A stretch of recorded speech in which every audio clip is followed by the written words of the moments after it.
Yeah. Hi again. Yeah. My input for this workshop has two aims. First is to briefly introduce you in my research, which is also part of an exhibition. And the second point that I would like to address in this short presentation is the relevance, the importance that historical research, the research in with archival sources, have for re-narrating the histories of natural history museums to decolonizing collections.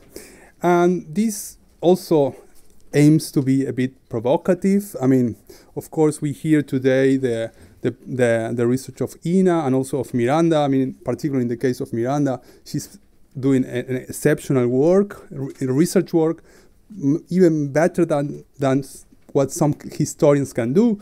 But usually, in natural history museums, people are not trained in humanities, are not trained in history, if we compare it with anthropological and ethnographical museums. So my input for today and for the workshop is the call for more historians working in the museums. And I know that in Berlin, Paris, and other places, there are already teams of historians working, but it's not always the case, and I would say it's usually not, it's not always that historians are working in this museum.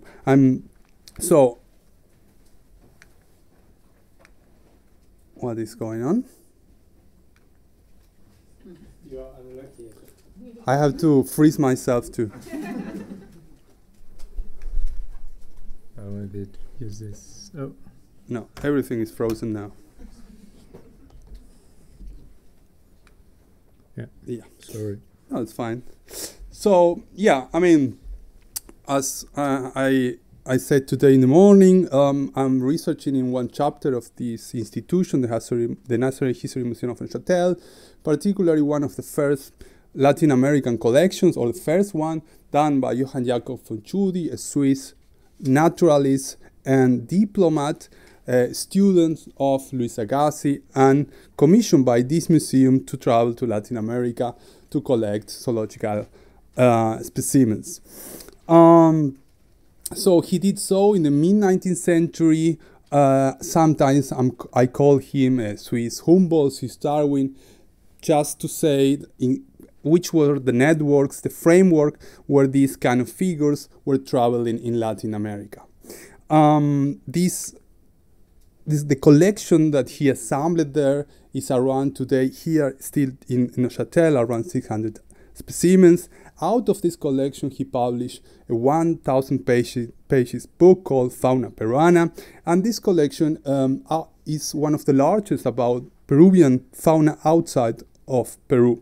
So it's quite an important collection, and also his Fauna Peruana book is considered still today a standard work. Many species were called by him, they have his name.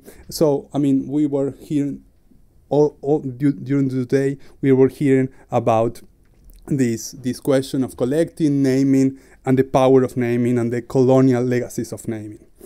And this is like the core of the exhibition, and we will discuss how scientific naming, indigenous naming are part of the legacies of this collection. But it's not only about natural history, because it's not only about what we today consider science. I mean, together with llamas and guinea pigs, Tschudi also brought human remains, and this is an illustration, but the human remains are still in Neuchâtel, and also in other places in Switzerland, in Germany, and in Austria. And this is also part of my research, to reassemble all the legacies, archives, and archival sources that are spread in Europe by Tschudi. Also archaeological and ethnographical materials, that some of them have been already repatriated in very polemical situation. The legacy of Tschudi also involves thousands of letters showing his very good connections. And the fourth picture that you see there is a map. And it's a map about guano, the guano islands in Peru. And this is where the work of historians is much more relevant, because this kind of information you don't find in the natural history collections.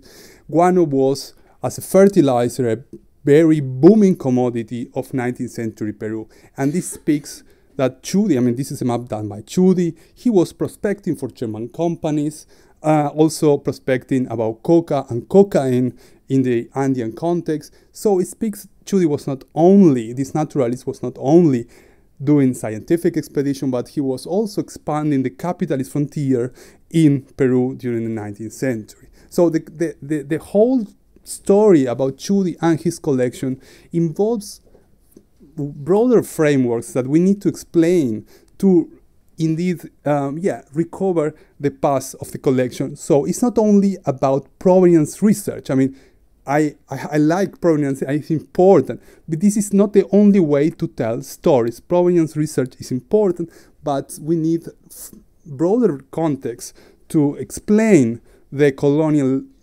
gaze of these collections. So, and for the input for the discussion of this workshop, I would like to discuss some of the sources. I mean, as I said, they are in Switzerland, Germany, and in Austria, thousands of letters. Also, the travelogue of Tschudi about Peru with a lot of information, how he collect, how he hunt, and so on. But I would like to concentrate in two sources now in very few minutes that are I'm struggling to analyze, but I think they have a huge potential to challenge conversation with the audiences that are coming to the museum to visit the exhibition. And you see there here an illustration which is unpublished, done by Tschudi when he was hunting in the Peruvian or the Amazonian rainforest. And this illustration indeed tells the limits of Tschudi to encounter indigenous people, to know about indigenous people. He illustrated this, he did this draw, but he did it like spying how they were living. And indeed, he was hunting in a territory that indeed was not the part of the Peruvian state, was at the frontier of the Peruvian state, so it was part of indigenous land, namely of the Chunchos, which is part of the label. So the emptiness of this settlement, the indigenous settlement, tells indeed the limits of the scientific expedition of Tschudi in encounter, in establish a dialogue with these communities, and where one of the big part of the collection here from Peru is from this part in the Montaña de Betuc. But more, another source, which is also connected to this one. So keep it in mind.